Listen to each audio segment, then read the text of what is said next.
नमस्कार, देवभूमि के दंगल में आप सभी का स्वागत है। मैं हूं आपके साथ यशी शुक्ला। शाम के 4 बज चुके हैं और देवभूमि के दंगल में आज बात करेंगे एक्शन में सरकार, 20 दरोगा बाहर।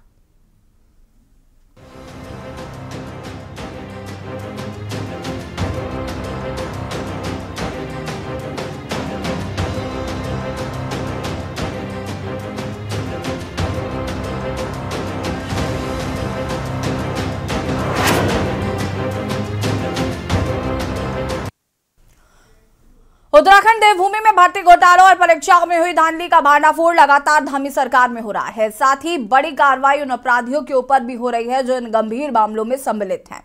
लगातार सरकार का एक्शन भर्ती में घोटालों के खुलासों को लेकर देवभूमि में आजकल खूब चर्चाओं में है। वही ताजा मामला सोमवार शाम का है, जब भर्ती घपले में 20 दरोगा को सस्पेंड कर दिया गया और वही अब 30 के ऊपर अभी भी तलवार लटकी हुई है। उत्तराखंड पुलिस में 2015 की भर्ती में संदिग्ध पाए गए 20 दरोगा को पुलिस मुख्यालय ने निलंबित करने के निर्देश दिए हैं।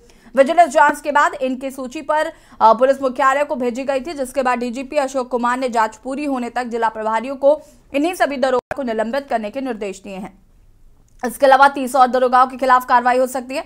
आपको बता दें कि पंतनगर विश्वविद्यालय 2015 में हुई भर्तियों में परीक्षा कराई गई थी। जून 2015 में इसका रिजल्ट निकला और वहीं जुलाई 2016 में 339 लोगों ने पुलिस को ज्वाइन किया था। पिछले साल UKSSC भर्ती घपले की जांच के दौरान STF को इस भर्ती में भी धांधली का पता चला। शुरुआती जांच में पेपर लीक और नकल की पुष्टि होने पर STF ने पुलिस मुख्यालय को जानकारी दी थी। इसके बाद निष्पक्ष जांच के लिए डीजीपी अशोक कुमार ने शासन को विजिलेंस जांच के लिए पत्र लिखा था, जिसके तुरंत बाद पुलिस मुख्यालय से 20 दरोगा को निलंबित करने का फरमान जारी कर दिया गया। अभी भी 30 और अन्य के खिलाफ जल्द कार्रवाई हो सकती है। वहीं निलंबित किए गए दरोगा को लेकर विपक्षी दल फिर सवालों की बौछार सरकार पर कर रहा है। चर्चा इसी पर, एक्शन में सरकार, 20 दरोगा बाहर। से ब्यूरो रिपोर्ट।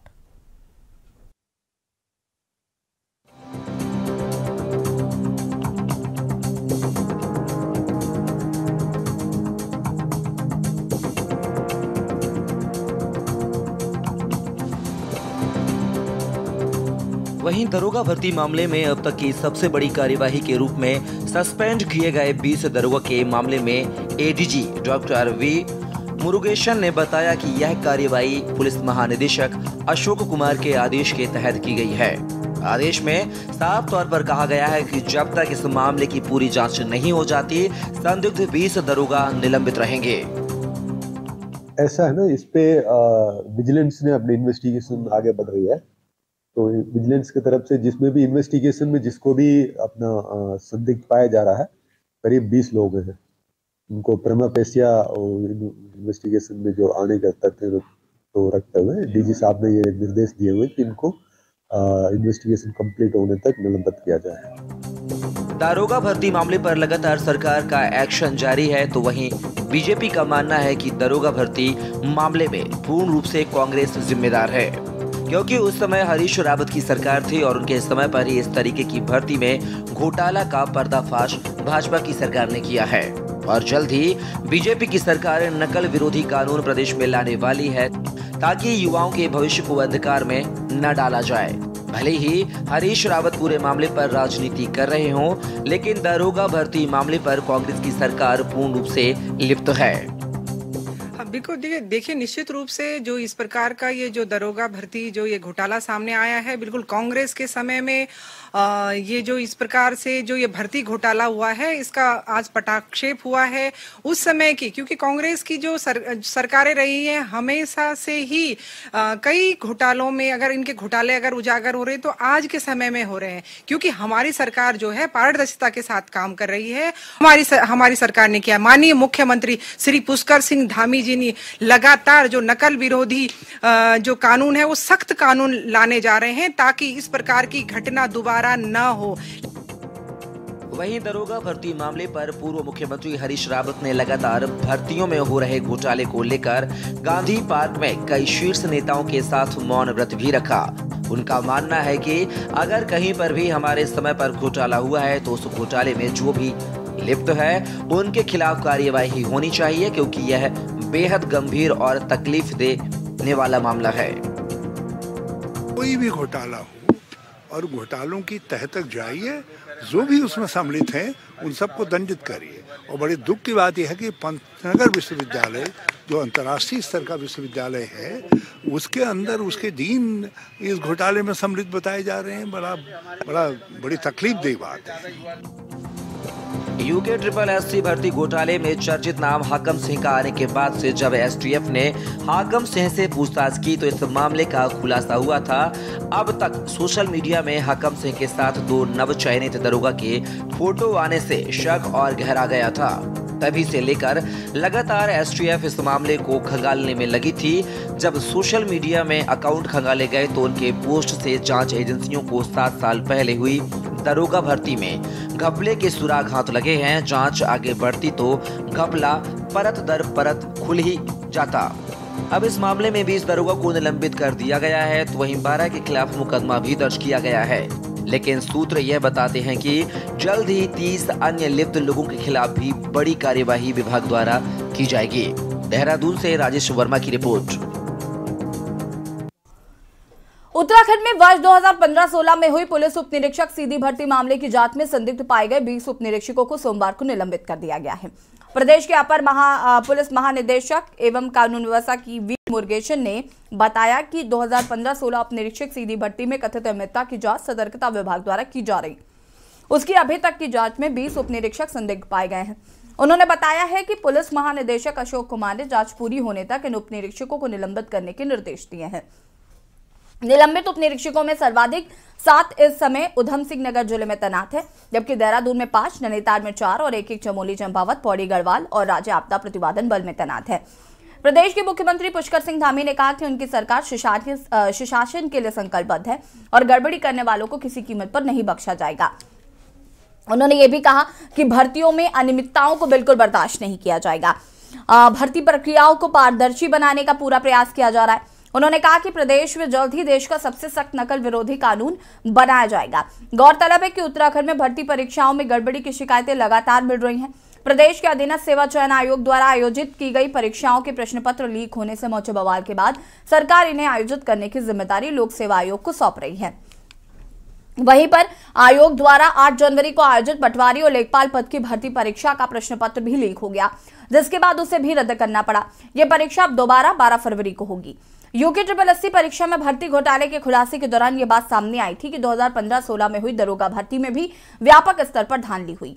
339 पदों के लिए 2015 में जारी विज्ञप्ति में 17,606 अभ्यर्थियों द्वारा आवेदन किया गया था, जिसकी परीक्षा पंतनगर विश्वविद्यालय द्वारा आयोजित कराई गई थी। इस परीक्षा में 229 पुरुष तथा 101 महिला अभ्यर्थियों का अंतिम चयन किया गया था, जिनकी ट्रेनिंग मेरठ और मुरादाबाद PTC में कराई गई थी। दरोगा भर्ती पर सवाल खड़े हुए तो सरकार द्वारा डीजीपी अशोक कुमार की पहल पर प्रशासन द्वारा इस मामले की जांच विजिलेंस को कराने का फैसला लिया गया है। इसी बीच इस तरह के समाचार भी सुर्खियों में रहे कि इस बैच के कई दरोगा ऐसे हैं जो केस डायरी तक नहीं लिख सकते हैं। विजिलेंस जांच में पता चला कि OMR सीट में छेड़छाड़ कर कुछ अभ्यर्थियों को अवैध तरीके से लाभ दिया गया। विजिलेंस जांच में इस बात की पुष्टि हो चुकी है कि दरोगा भर्ती में व्यापक स्तर पर धांधली की गई, जिसके जरिए 30 से 35 दरोगा भर्ती होने में सफल रहे। एडीजी लॉ एंड ऑर्डर द्वारा इस बात की जानकारी दी गई कि जांच में आरोपी की पुष्टि हो चुकी है। अवैध तरीके से दरोगा बनने वाले 20 दरोगाओं को फिलहाल सस्पेंड करने के आदेश जारी कर दिए गए हैं। जिन जिलों तथा थाना चौकियों में इस वक्त इनकी तैनाती है, उन्हें तत्काल सूचना देकर इन 20 दरोगाओं को सस्पेंड कर दिया गया है। उन्होंने बताया कि आरोपी दरोगा तब तक सस्पेंड रहेंगे जब तक उनका केस फाइनल नहीं होता। यहां यह भी बता दें कि यूके SSSC पेपर लीक मामले में सरगना हाकम सिंह के साथ 2 दरोगाओं के फोटो भी वायरल हुए थे, जिन्हें लेकर सवाल उठ रहे थे कि अन्य परीक्षा की तरह 2015 की दरोगा भर्ती में भी धांधली हुई है। चर्चा हम इसी पर करेंगे। आपको बता दें कि तत्कालीन कांग्रेस सरकार के मुख्यमंत्री हरीश रावत के कार्यकाल में ये परीक्षा हुई थी। दरोगा के 339 पदों पर सीधी भर्ती की परीक्षा की जिम्मेदारी गोविंद वल्लभ पंत विश्वविद्यालय पंतनगर को दी गई थी। चर्चा इसी पर मेहमान हमारे साथ जुड़ चुके हैं, उनसे आपका परिचय करा देते हैं। सत्यवीर चौहान भारतीय जनता पार्टी के प्रवक्ता हमारे साथ जुड़ चुके हैं। सूरज सिंह नेगी जी कांग्रेस प्रवक्ता हमारे साथ जुड़ चुके हैं। संगीता शर्मा जी प्रवक्ता आप आम आदमी पार्टी से जुड़ चुकी है। PC थपलियाल जी वरिष्ठ नेता UKD। सुभाष झा जी वरिष्ठ पत्रकार हमारे साथ जुड़ चुके हैं। शुरुआत में सत्यवीर जी आपसे करना चाहूंगी, क्या कुछ प्रतिक्रिया इस पूरे मामले पर? यशी जी आपको प्रणाम और आपके के न्यूज के सभी दर्शकों को प्रणाम। यशी जी, मैं कहना चाहता हूं कि हमारी सरकार पूर्ण प्रतिबद्धता के साथ है कि पारदर्शी तरीके से प्रत्येक काम उत्तराखंड के अंदर हो। आपने देखा होगा जब से हमारे साथ चाहे यूके एसएससी का प्रकरण हो, हमारे सामने आता है, बेझिझक उस पर फैसला लेती है, हमारी जांच एजेंसी उस पर काम करती है, 50 से अधिक लोगों को गिरफ्तार करती है और 22 लोगों के ऊपर गैंगस्टर एक्ट लगता है। चाहे वो आयोग के पूर्व अध्यक्ष हो आरबीएस रावत हो, जिनको कि अपॉइंट करने का काम चाहे रईस रावत ने किया हो, डायरेक्टली उनका उनसे संबंध था। सबको पता है कि किस प्रकार से उनके यहाँ पर जो लिस्टें बनी और किस किस को रखना, किससे कितना पैसा लेना, वो सब के सब सबूत सामने कोर्ट के सामने है, कानून उस पर काम कर रहा है। दूसरा जो आज आपका विषय है दरोगा भर्ती का, आप देख लीजिए यहाँ की जो पहली जो सरकार कांग्रेस की बनती है और इस राज्य का जब उदय होता है 9 नवंबर 2002 को, तो ये इसलिए उदय होता है कि यहाँ पर जिस प्रकार उत्तराखंड की जो मांग थी उन मांगों पर तो काम होना ही चाहिए। उसके बाद यहाँ पर रोजगार किस प्रकार से सृजन हो और पारदर्शी तरीके से हो, जिस प्रकार से कि यूपी में तमाम तरह के प्रकरण सामने उस समय आते थे। मगर 2002 में जब पहला दरोगा भर्ती घोटाला होता है, पटवारी भर्ती घोटाला होता है, कांग्रेस उस पर कोई एक्शन नहीं लेती है। जो उसमें उस समय अभ्यर्थी थे वो आरटीआई के माध्यम से आरटीआई लगाते हैं और उनको सूचनाएं वहां से मिलती है। उसके बाद वो हाई कोर्ट जाते हैं। हाई कोर्ट के आदेश के बाद सीबीआई जांच होती है और सीबीआई जांच में उस समय के जो डीजीपी थे पीडी रतूड़ी और तत्कालीन एडीजी राकेश मित्तल थे, उनकी संलिप्तता पाई गई और ये उस समय कांग्रेस को एक नजीर पेश करनी चाहिए थी कि अगर इस प्रकार का हुआ है तो हमें एक्शन लेना चाहिए, मगर उन्होंने कोई एक्शन नहीं लिया।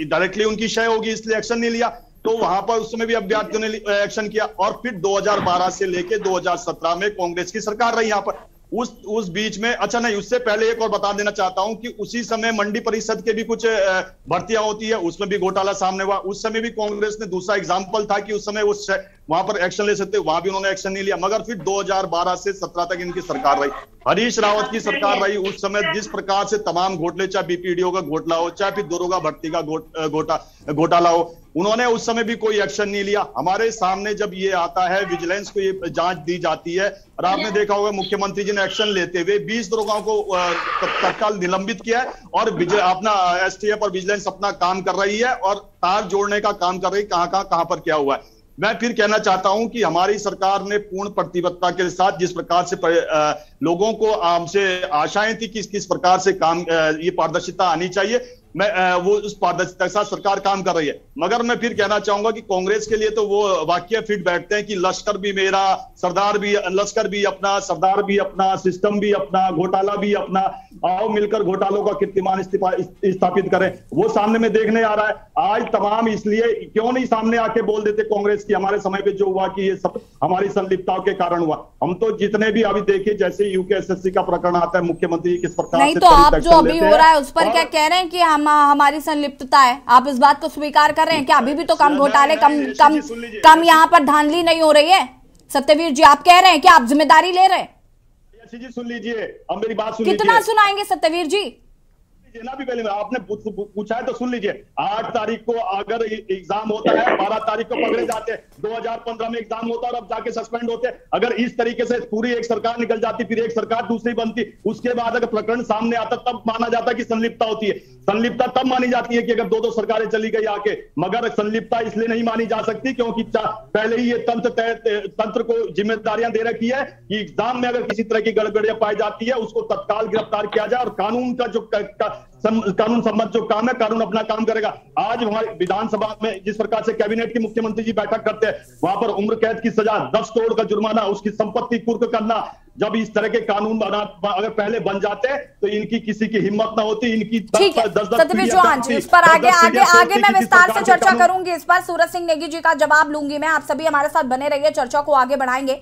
और देवभूमि के दंगल में आज हम बात कर रहे हैं 7 साल पहले जो भर्ती।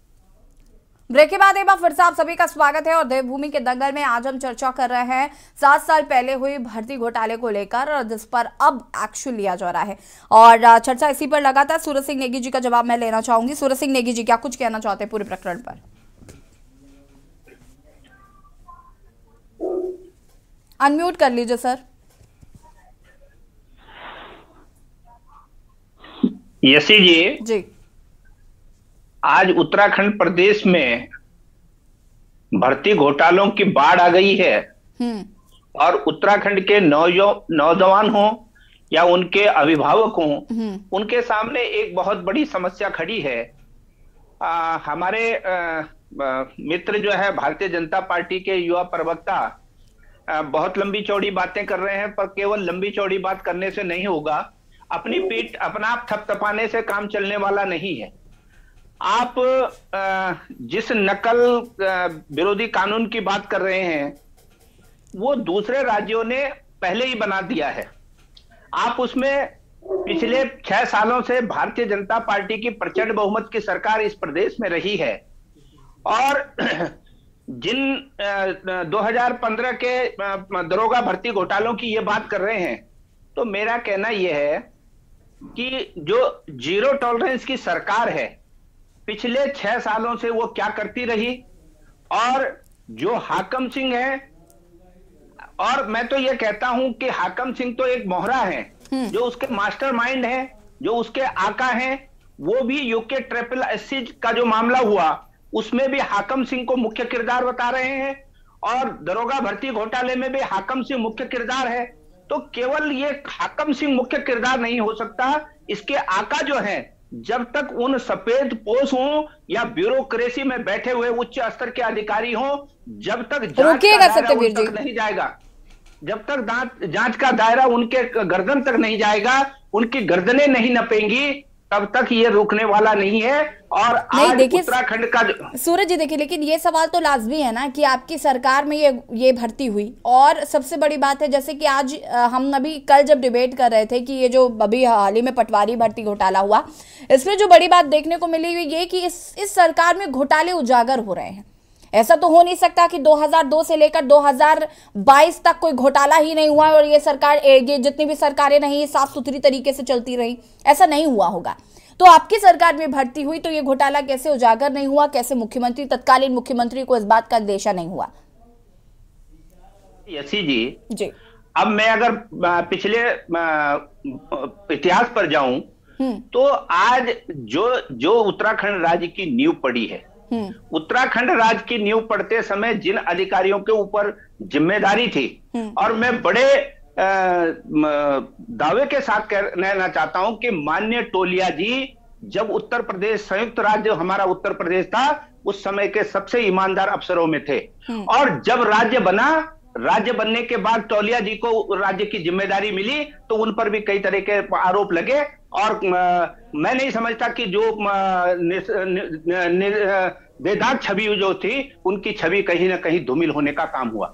और 2002 में जो राज्य की नींव पड़ी, जिस प्रकार से विधानसभा में 2000 में जो है भर्तियां हुई, उनकी पुनरावृत्ति आगे होती गई, और ये आज उसी का परिणाम हम भुगत रहे हैं कि जब हम जिन लोगों को ऊपर राज्य बनाने की जिम्मेदारी थी, जो लोग उस समय जो है बढ़िया नींव डाल सकते थे इस राज्य की, उन्होंने बढ़िया नींव इस राज्य की नहीं डाली, और इसका परिणाम आज हम लोग भुगत रहे हैं। तो हमारा कहना यह है कि ऐसा नहीं है कि पहले घोटाले उजागर नहीं हुए। जो पटवारी भर्ती घोटाला था, उसमें जो है आईएएस पर कार्रवाई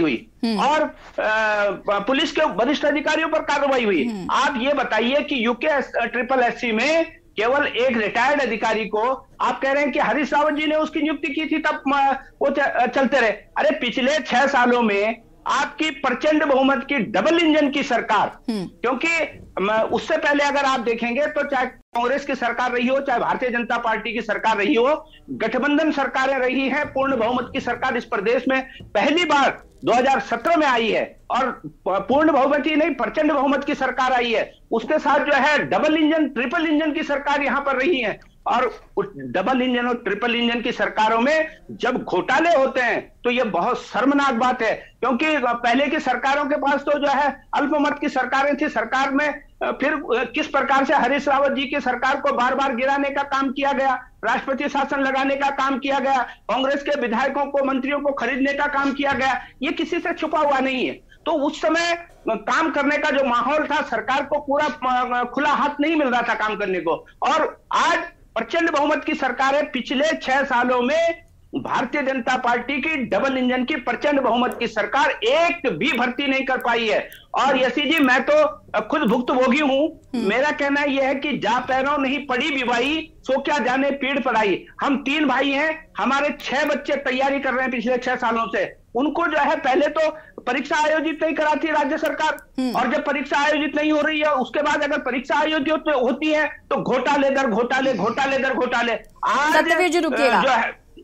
आज जो है ये जो नकल माफिया हो गए हैं, जो ये जिनकी संलिप्तता है, वो इतने बेखौफ घूम रहे हैं कि राज्य सरकार का उनको कोई डर नहीं है। और ये कानून सख्त करने की बात करते हैं, राजस्थान ने बहुत सख्त कानून बनाया है, और भी प्रदेश जो है सख्त कानून बना रहे हैं। उत्तर प्रदेश का कानून उससे पहले भी वो भी सख्त कानून, परंतु ठीक है सूरज जी, अब मैं वापस आऊंगी, मैं और लोगों की प्रतिक्रियाएं ले लेती हूँ, उसके बाद आगे इस पर विस्तार से हम चर्चा करेंगे। सूरज जी, इसके बाद आगे करते हैं। संगीता जी। देखिए यशी जी, जब यूके SSS का मामला सामने आया उसके बाद से लगातार जांच की प्रक्रिया शुरू हुई, और बहुत जो भी भर्तियां हुई हैं वो सभी संदिग्ध के घेरे में आई, और STF और विजिलेंस ने जांच करना शुरू की। यशी जी, 2015-16 में खुद मैंने अपनी बहन को एग्जाम दिलाया, मैं देहरादून गई, परीक्षा दिला के आई, उसने फिजिकल पास किया, और आज जब ये परिणाम सामने आया तो लगता है कि मेहनत में उनकी कमी नहीं थी, नकल माफिया बैठे हुए थे। तो कैसे किसी का फेयर सिलेक्शन हो जाएगा जहां पर जब इतनी धांधली चलेगी? तो देखिए यशी जी, कौन सी संस्था आज संदिग्धता के घेरे में नहीं है? हम यूके SSS की बात करें, वहां घोटाला नहीं। देखिए जो सवाल मेरा भी, देखो सूरज जी ने तो अपने आप को डिफेंड करने की कोशिश की, लेकिन फिर भी जो सवाल मैंने सत्यवीर जी से पूछा था कि सत्यवीर जी से नहीं, सूरज जी से पूछा था कि देखिए हम इससे पहले भी डिबेट्स में मुझे लगता है आप रही हैं, और तो आपको ये बात पता है कि हम इस पर डिस्कशन कर चुके हैं कि धामी की सरकार में क्या हो रहा है कि घोटाले निकल कर सामने आ रहे हैं, और सरकारों के तो सामने भी नहीं आए उनकी सरकार में। तो इससे एक अच्छा साइन मान रही है कि नहीं मान रही, या फिर सरकार को ब्लेम करना अब उचित है? मुझे तो लगता है कि जो पिछली सरकारें थी उन्हें भी इस पर काम करना चाहिए था। बिल्कुल यशी जी, देखिए ये तो बहुत दुखदाई है ही उत्तराखंड के लिए कि सारी परीक्षाएं संदिग्धता के घेरे में है। कोई एक परीक्षा होती तो समझ में आता, लेकिन एक भ्रष्टाचार का गढ़ बनना। और दूसरी चीज यशी जी ये भी है कि जांच हो रही है, निकल करके सामने आ रहे हैं, बहुत अच्छी बात है कि घोटाले सामने आ रहे हैं, लेकिन सिर्फ वो हाकम सिंह तक सिमट कर रह जाए और बड़े मगरमच्छ बच जाए तो इससे कोई उत्तराखंड का भला नहीं होगा, और ये चीजें ऐसे ही चलती रहेंगी। क्योंकि हमने देखा यूके SSS का मामला सामने आया, धामी सरकार ने जांच कराई, बहुत अच्छी कदम, सब कुछ, लेकिन उसके बाद जो ये अभी पटवारी भर्ती में हुआ, इससे साफ जाहिर होता है कि सरकार क्या करने में सक्षम है। मुझे तो 18 तारीख का इंतजार है, 18 फरवरी का मैं बेसब्री से इंतजार कर रही हूँ, और मैं मना रही हूँ कि मुझे 19 तारीख को डिबेट ना करनी पड़े।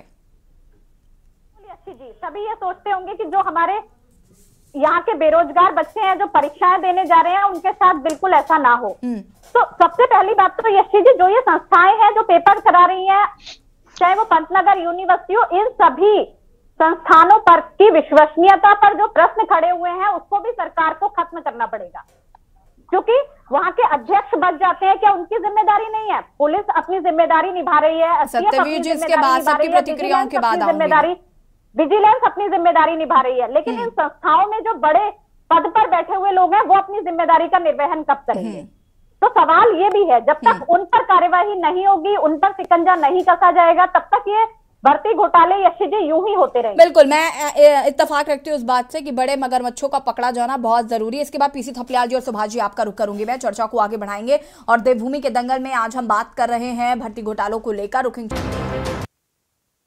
ब्रेक के बाद एक बार फिर से आप सभी का स्वागत है। देवभूमि के दंगल में बात कर रहे हैं एक्शन में सरकार और 20 दरोगा बहार, और चर्चा इसी पर पीसी थपलियाल जी का रुख करना चाहूंगी मैं। थपलियाल जी,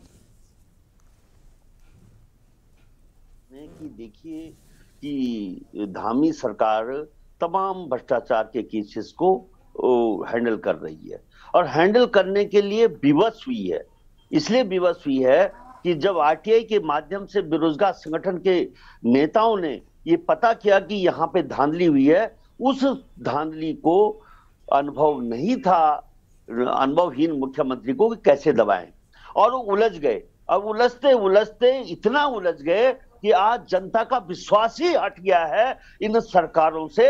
और ये दो मौसेरे भाई हैं, अब इनको सूझा है कि चलो आप उनके उस पे पत्थर मारे, क्योंकि इनका जो हाकम है, हाकम कहां किस जमात का व्यक्ति है?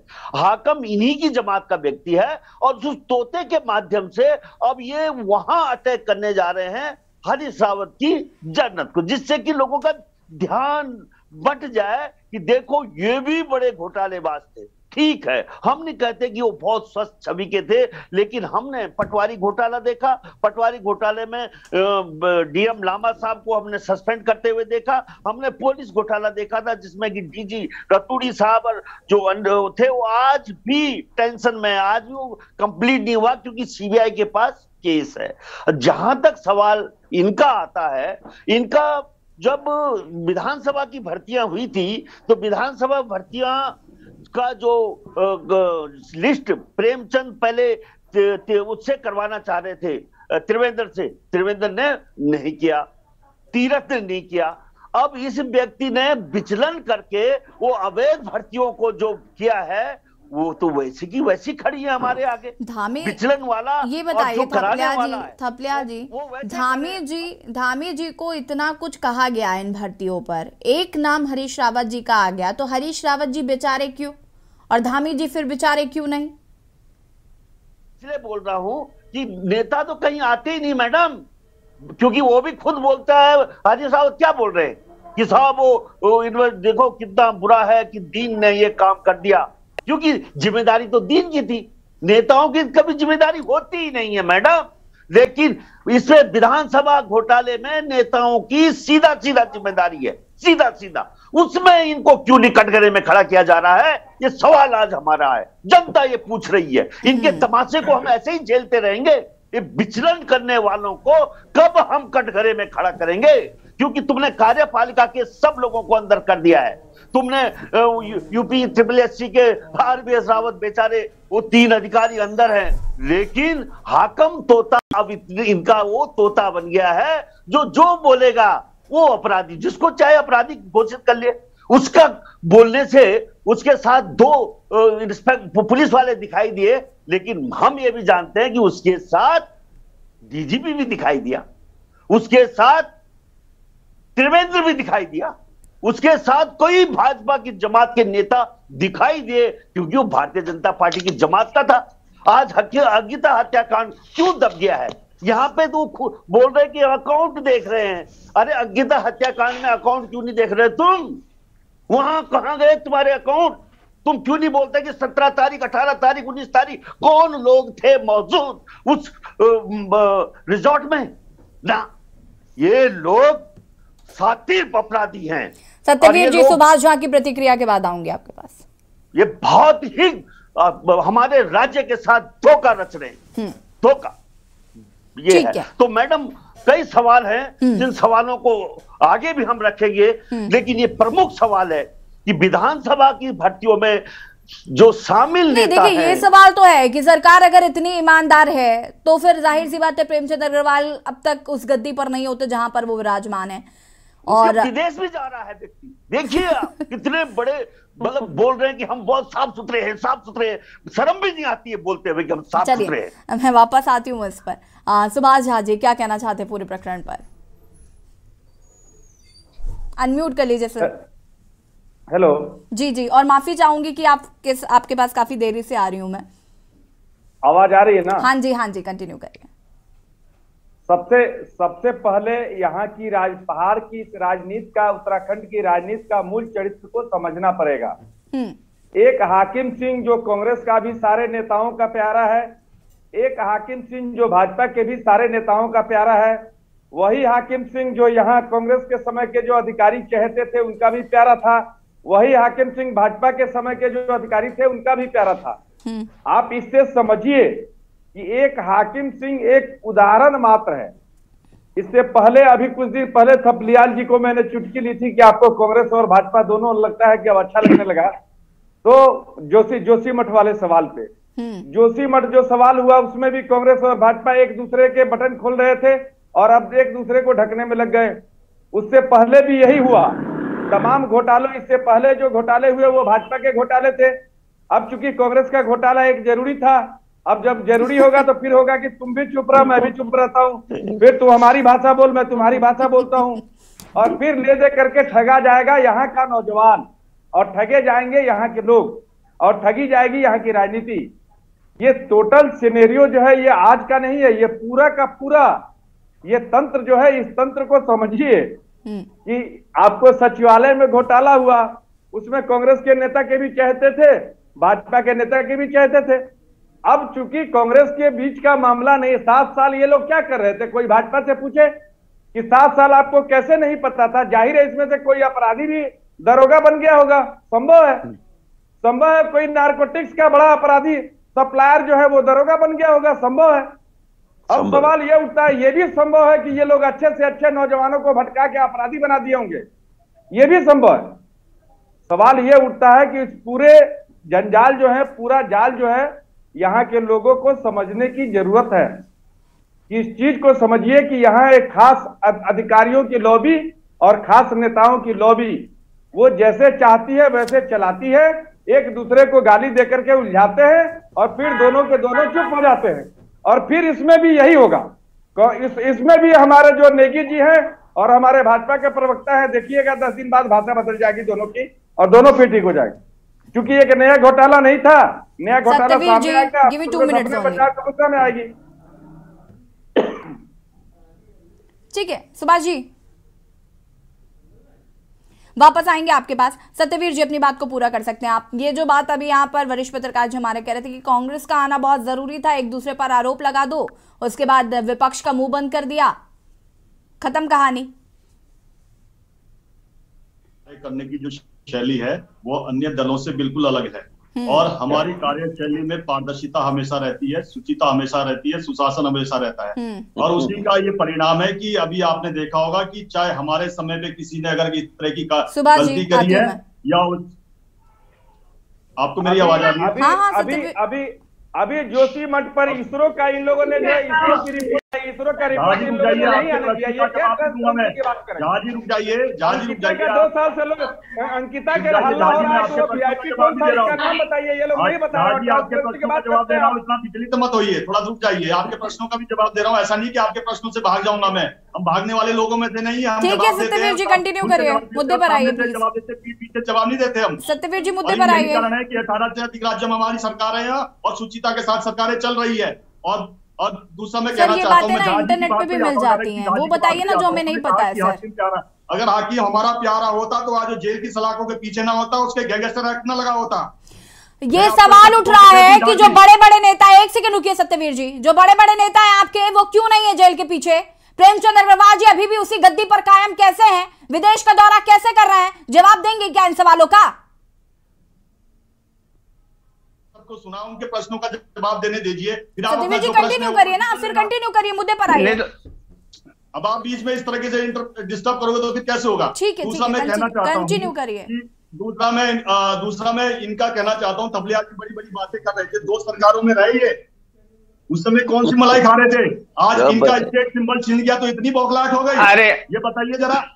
सूरज जी इसके बाद आपके पास चौहान जी उस समय संलिप्तता थी, वो समय की कहाँ चली गई वो सारी? अब आज की डेट में बड़ी निष्ठा और ईमानदारी दिखाने पे आ गए हो, कहाँ चले गए उस समय के? वो उस समय के अपने पर्दाफाश करो, कोई नहीं, समय पे सारा आएगा। और दूसरा मैं कहना चाहता हूँ, प्रकरण की बात जो आप कह रहे हैं कि एक इस प्रकार की नजीर बता दीजिए कि सरकार के संज्ञान में आता हो, सरकार स्टेप ना उठाती हो और जांच एजेंसियों को कहीं किसी भी रास्ते पे उनको रोकने का काम किया हो। मुख्यमंत्री जी ने कहा है प्रत्येक जांच एजेंसी अपने स्तर पर काम करे और किसी से अनुमति लेने की आवश्यकता नहीं है। कोई आपके इसमें बाधा डालता है उसको दूर करिए और अपने काम को जिस प्रकार से काम कर सकते हो वो काम करिए। और दूसरा मैं कहना चाहता हूं कि अभी नेगी जी कह रहे थे कि राष्ट्रपति शासन, राष्ट्रपति भी आपके द्वारा चुने हुए राष्ट्रपति थे प्रणब मुखर्जी। जब स्थितियां राज्य के अंदर ऐसी पैदा हो जाए, और कितनी निर्वाचित सरकारों को हमारे गिराने का काम किया इन्होंने कांग्रेस ने, क्या याद दिलाना पड़ेगा? हमारी चुनी हुई सरकार है, पूर्ण बहुमत की सरकारें गिराने का काम किया इन्होंने, एक बार नहीं अनेकों बार किया। मगर आपकी तो स्थिति ऐसी थी कि आपका पूरा का पूरा दल टूट गया। सूरज जी जवाब देना चाहते हैं। सूरज जी दूसरा मैं कहना चाहूंगा, सूरज सिंह नेगी जी जवाब दीजिए। अगर जो पुलिस जो होता है, नेगी जी कंटिन्यू करिए। सीधा का सीधा सुरक्षा देखिए समाज से जुड़ा होता है। चौहान जी, जब इस प्रकार की चौहान जी, के दरोगा भर्ती करोगे, चौहान जी, इस प्रकार के आपको अरे सत्यवीर जी सुन लीजिए। चौहान जी, पिछले 6 सालों से आपकी सरकार रही है और आपने किसी भी भर्ती घोटाले को उजागर करने का काम नहीं किया। और आप कहते हैं कि ट्रिपल एससी का जो घोटाला है, ट्रिपल एससी का घोटाला जो है, हमारे उपनेता जो भुवन कापड़ी हैं, उपनेता प्रतिपक्ष जो भुवन कापड़ी हैं, उन्होंने इस मामले को सदन में उठाया। कांग्रेस ने इस मुद्दे को लेकर आंदोलन किया। उसके बाद जाके जो है सरकार ने दबाव में जो है इसको जांच को शुरू किया है और जांच भी आपने पूरी नहीं होने दी। हाकम सिंह पर आकर के रोक थी। जो जांच अधिकारी था उसको आपने बदलने का काम किया। सत्यवीर जी बताइए, हाकम सिंह का हाकम कौन है भाई? वो इसलिए किया क्योंकि जो बड़े सफेद पोस्ट थे और जो बड़े ब्यूरोक्रेट्स थे उनकी गर्दन न नप जाए, वहां तक उसकी जांच न पहुंच जाए, इसलिए आपने इसको बदलने का काम किया है। निश्चित तौर पर नहीं, प्रेमचंद अग्रवाल जी कैसे अंतर मंत्री हैं? अगर आपकी सरकार ने, सुन दो मेरी बात, सुन पूरी होने दो, एक मिनट। अगर आपकी बात जो है सरकार सुशासन से चलती, शुचिता की होती, पारदर्शी की होती, अब तक जो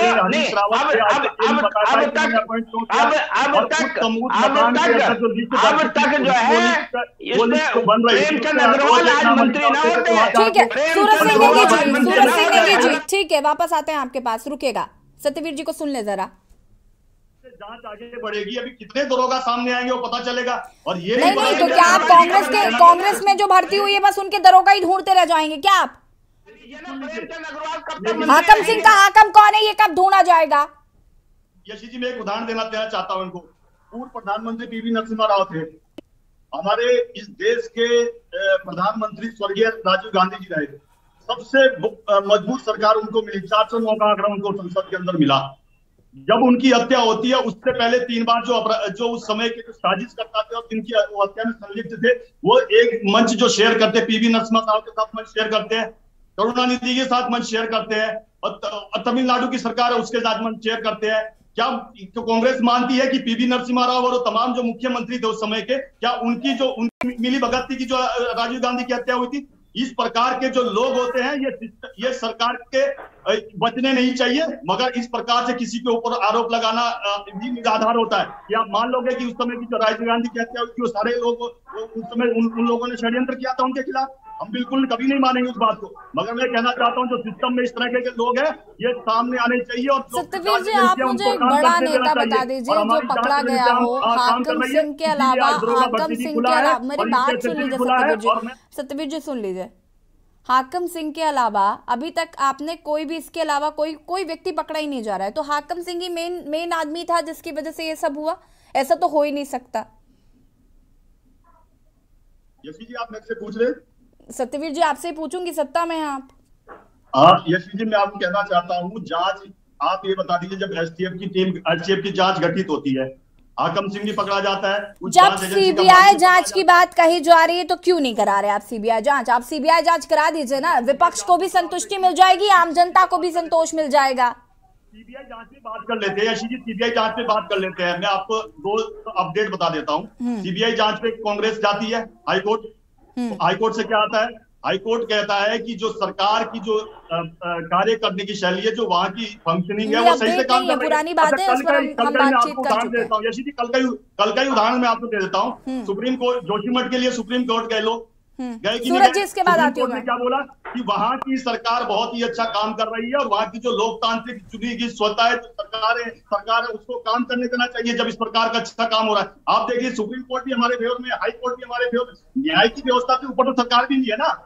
अगर सबका अगर किसी को न्याय चाहिए होता है कोर्ट के पास जाता है। अब जब न्यायालय भी इस बात को मान रहा है कि सरकार सही से काम कर रही है, एक्चुअली में क्या है कि इनके जो पोल खुल रही है, धीरे धीरे इनकी पोल खुल रही है। जैसा कि मैंने पहले बोला कि इनके समय पे कहा जाता था कि लश्कर भी अपना, सरदार भी अपना, सिस्टम भी अपना, घोटाला भी अपना, और घोटाले का कीर्तिमान के बाद आपका रुक करूंगी मैं। सत्यवीर जी ठीक है, वापस आएंगे।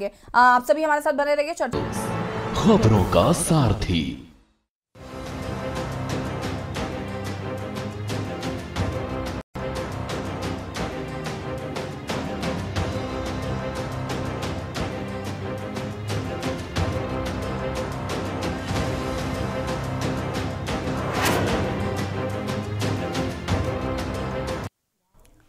ब्रेक के बाद एक बार फिर से आप सभी का स्वागत है। देवभूमि के दंगल में बात कर रहे हैं एक्शन में सरकार और 20 दरोगा बाहर। चर्चा इसी पर सूरज सिंह जी का रुख करना चाहूंगी। सूरज जी, बहुत कम शब्दों में प्लीज अपनी बात को पूरा करिएगा, इसके बाद संगीता जी आपका रुख करूंगी मैं। हमारे छोटे भाई जो है चौहान जी मुद्दे को इधर उधर भटका रहे हैं। हमने इनसे स्पष्ट जवाब पूछा था कि आज प्रेमचंद अग्रवाल जी मंत्री पद पर हैं और उनकी संलिप्तता जो है बहुत प्रखर ढंग से जो है पाई गई। कांग्रेस ने राज्य गठन से लेकर अब तक विधानसभा में जितने भर्ती घोटाले हुए उनके आरोपियों पर कार्रवाई करने की मांग की, तो वर्तमान सरकार उन पर किसी पर भी कार्रवाई नहीं कर रही है। तो ये क्यों नहीं कर रही है? हम तो कहते हैं कि अगर कोई भी प्रकरण है, कोई भी घोटाला है, वो चाहे उसमें कांग्रेस के नेता की संलिप्तता हो या भाजपा की हो, कोई भी अधिकारी हो, अपराधी कितना भी बड़ा हो, कितना ही सम्मानजनक पद पर हो, उसको जो है सलाखों के पीछे होना चाहिए। और कानून अभी भी अगर सरकार की इच्छा शक्ति हो तो अभी भी पर्याप्त कानून है सरकार के पास कि वो सलाखों के पीछे उनको जो है मुजरिमों को डाल सकती है। परंतु सरकार की जो हिला हवाली है, छोटे मोटे लोगों को पर कार्रवाई करके इतिश्री करके जो है उत्तराखंड के जो नौजवान हैं, जो उनके अभिभावक हैं, जो पिछले 6 सालों से अपने बच्चों को जो है कोचिंग करवा रहे हैं, पैसा खर्च कर रहे हैं, बच्चे जो है रात दिन करके मेहनत कर रहे हैं, उनके सपनों को जो है आप तार तार मत करिए। अभिभावकों के जो है उनकी जो इच्छाएं हैं उनको खत्म मत करिए। आज उत्तराखंड को जो है, उत्तराखंड वासियों को, नौजवानों को रोजगार की चाहत है। सूरज जी, वक्त की चूंकि हमारे पास कमी है, और लोगों की भी प्रतिक्रिया इस पर ले लेते हैं, और हम चाहते हैं कि सरकार इसी तरीके से काम करे क्योंकि ये बहुत जरूरी हो जाता है उत्तराखंड के जो बच्चे हैं उनके भविष्य के साथ। संगीता जी, बहुत कम शब्दों में आपकी प्रतिक्रिया। देखिए यशी जी, चाहे कांग्रेस रही हो या भाजपा रही हो, दोनों ही सरकारों ने उत्तराखंड को भ्रष्टाचार का बिल्कुल गढ़ बना दिया है। और अब ये बेरोजगारों को, उनके अभिभावकों को और उत्तराखंड की जनता को समझना पड़ेगा कि इन सरकारों के साथ अब क्या सुलूक करना है। वरना ये थपलियाल जी ने बिल्कुल सही कहा कि चोर चोर मौसेरे भाई, ये अपना खेल इसी तरह से खेलते रहेंगे और एक दूसरे का साथ देते रहेंगे और उत्तराखंड इसी तरह से बर्बाद होता रहेगा। चाहे वो फिर अंकिता का मामला हो, जोशीमठ का मामला हो, या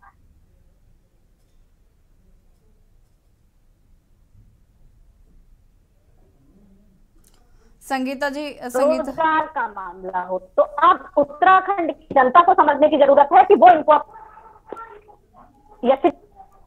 ठीक है संगीता जी, आपकी आवाज बहुत ब्रेक कर रही है, शायद नेट इशू की वजह से। पीसी थपलियाल जी, बहुत कम शब्दों में आपकी बात। इन मामलों में पूरा रायता बिखर चुका है, राजनीति ने हमें धोखा दिया है। और सारी चीजें जब शुरू से ही हम देखते आए हैं कि भारतीय जनता पार्टी ने राजधानी के मामले में हमें धोखा दिया। रामपुर तिराहे के दोषियों को चिल्ला चिल्ला के बोला कि मुलायम सिंह है, लेकिन किसी को उन्होंने कटघरे के अंदर खड़ा नहीं किया। और ये कहीं भी, चाहे नेशनल हेराल्ड का केस हो, चाहे अभी वो हरीश रावत को अंदर नहीं करेंगे। ये लोग केवल एक हवा फैलाते हैं और उस हवा के माध्यम से लोगों को गुमराह करते हुए, वो ठीक है, मैं बहुत अच्छा कांग्रेस के प्रवक्ता ने कहा कि अगर कोई दोषी है, चाहे वो भारतीय जनता पार्टी का है, चाहे कांग्रेस का है, तुम अंदर तो करो भाई। तुम काहे को तू मैं करके तुमने इस राज्य के लोगों में अब विश्वास क्रिएट कर रहे हो राजनीति के प्रति। और अगर राजनीति के प्रति लोगों का विश्वास टूट जाता है तो लोकतंत्र के लिए सबसे बड़ा घातक होता है, सबसे बड़ा बुरा होता है मैडम। इसलिए इसमें विश्वास जताना होगा लोग, इन राजनीतिक दलों। बिल्कुल, कहीं ना कहीं जिस तरीके से थपलियाल जी इस बात को आप कह रहे हैं, ये कहीं ना कहीं मैं इस बात से इत्तेफाक रखती हूँ कि ये तमाम चीजें अब करनी पड़ेगी सरकार को अगर वो ईमानदार खुद को साबित करना चाहते हैं तो। वरिष्ठ पत्रकार सुभाष झा जी, अंतिम प्रतिक्रिया आपकी इस पूरे मामले को लेकर। ये बड़ी सीधी बात है कि अभी कह रहे थे चौहान जी की ये ट्रांसपेरेंसी का मामला था, तो ट्रांसपेरेंसी में इसरो की रिपोर्ट इन्होंने रोक दी। आज तक अंकिता का कौन सा वीआईपी था जो उस रात को आया, ये नहीं बता रहे, ये इनकी ट्रांसपेरेंसी है। प्रेमचंद अग्रवाल जी अभी विदेश घूम रहे हैं। सवाल ये उठता है कि ये पूरा का पूरा इनका जो है, इनका ये नारा है, लेकिन ये कहीं से भाजपा मुझे किसी घोटाले पे सीरियस नहीं दिख रही है, ये इनका काम नहीं बता रहा। ठीक है, आप सभी का बहुत बहुत शुक्रिया चर्चा में शामिल होने के लिए। और देवभूमि के दंगल में आज हम बात कर रहे थे एक्शन में सरकार और 20 दरोगा बाहर। आपको बता दें कि 2000 जिस तरीके से 7 साल पहले ये मामला सामने आया था, जिसमें 2015 में ये मामला सामने आया था, जिसमें भर्ती घोटाला निकलकर अब सामने आ रहा है सरकार में। हरीश रावत पर कई सवाल खड़े हो रहे हैं। तो कहीं ना कहीं विपक्ष का ये मानना है कि सरकार को लगता है कि कोई भी कितने भी संवैधानिक पद में रहा हो या कितना भी सम्मानित व्यक्ति रहा हो, अगर वो दोषी है तो उस पर कार्रवाई की जाए, अगर सरकार खुद को ईमानदार बताना चाहती है। तो देखना होगा किसके उस पर किस तरीके